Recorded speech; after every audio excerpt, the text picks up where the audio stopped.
noneho mbakuriye ingofero Jesus aho muri Leta Zunze Ubumwe za Amerika aho tugiye kuvuga yuko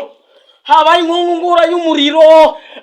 United States yahiye, amazu y'abakire gasize kubera abanyarwanda dukunda gusenga. mu Rwanda nabyagerewe ko dufite umuperezida muzima ari we Paul Kagame, ingabo ikobo ishomeye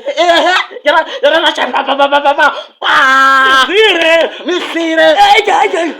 Kongo yamanitse,